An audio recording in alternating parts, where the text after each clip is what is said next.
Assalamualaikum warahmatullahi wabarakatuh.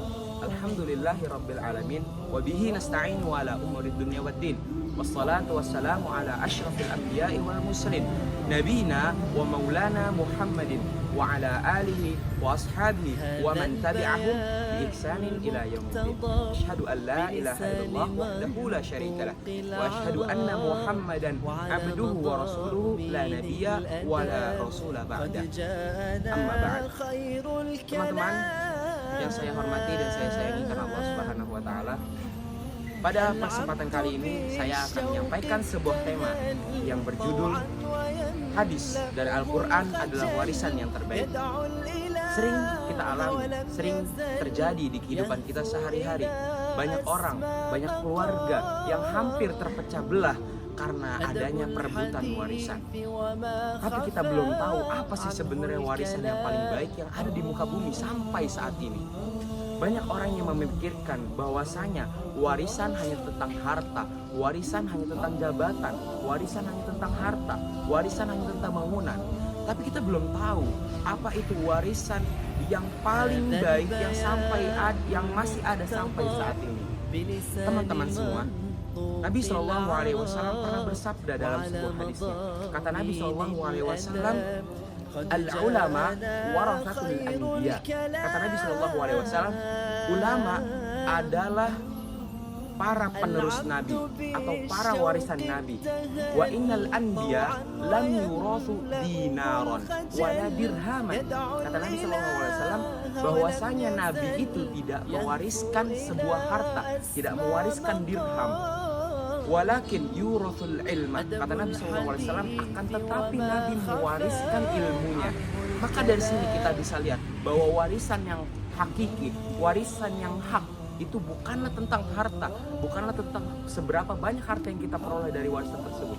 Akan tetapi warisan yang sesungguhnya adalah ilmu yang bermanfaat.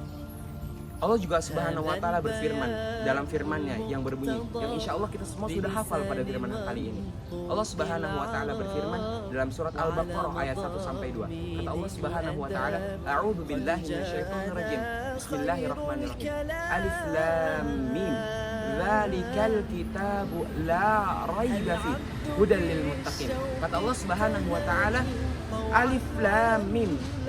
Dzalikal kitabu la raiba fi hudal lil muttaqin. Kata Allah Subhanahu wa taala, itulah kitab yang tidak ada keraguan di dalamnya. Hudal lil muttaqin, petunjuk bagi orang yang bertakwa. Maka kita bisa lihat ikhtisar dari ayat di atas bahwasanya Allah Subhanahu wa taala telah menyiapkan sesuatu yang tidak ada kesalahan di dalamnya. Allah Subhanahu wa taala juga menyimpulkan bahwasanya kitab yang Allah berikan, Al-Quran yang Allah berikan kepada kita semua, yang diperantarakan oleh Nabi Muhammad SAW adalah tidak ada kesalahan di dalamnya, tidak ada keraguan di dalamnya. Maka patut untuk kita selalu jadikan pedoman, maka patut untuk kita jadikan sebagai warisan terbaik. Bukan tentang harta, tapi tentang ilmu, tentang kebenaran yang selalu kita dapatkan. Teman-teman sekalian, Allah Subhanahu wa taala juga berfirman dalam Quran yang berbunyi, ya ayyuhalladzina amanu atii'ullah wa atii'ur rasul wa ulil amri minkum. Kata Allah Subhanahu wa taala, wahai orang-orang yang beriman. Siapa yang merasa dirinya beriman, Allah panggil. Kata Allah Subhanahu wa taala, atii'ullah wa atii'ur rasul wa ulil amri minkum. Ada 3 perintah yang Allah sebutkan. Yang pertama, atii'ullah, taatilah Allah. Yang kedua, wa atii'ur rasul, dan taatilah Rasul. Apapun yang Rasul perintahkan, kita patut taati. Karena itu semua wallahi pasti sebuah kebenaran. Yang ketiga, wa ulil amri minkum, dan para pemimpin di antara kalian. Dan kemudian di lanjutan ayatnya Allah sebutkan, in tanaza'tum fi syai'in farudduhu ilallah. Kata Allah Subhanahu wa taala, jika kalian berselisih di dalamnya, ada perselisihan di antara kalian, di antara pemimpin kalian, di antara keluarga kalian, ada perselisihan di dalamnya. Kata Allah Subhanahu wa taala, farudduhu ilallahi wa rasulih. Kata Allah Subhanahu wa taala, maka kembalilah kepada Allah dan Rasulnya. Dari kata di atas, Dari potongan ayat di atas farudduhu ilallahi wa rasulih, kita bisa menyimpulkan bahwasanya segala hal yang baik, segala perbuatan yang salah bisa kita kembalikan kepada Allah. Kita rujuk kepada Al-Quran dan Sunnah. Karena tadi di awal, Al-Quran adalah sebaik-baiknya petunjuk, sebaik-baiknya pedoman. Dan hadis juga merupakan pelengkap dari Al-Quran. Hadis menjelaskan berbagai macam hukum-hukum Islam. Al-Quran menjadi pokok hukum-hukum dalam agama.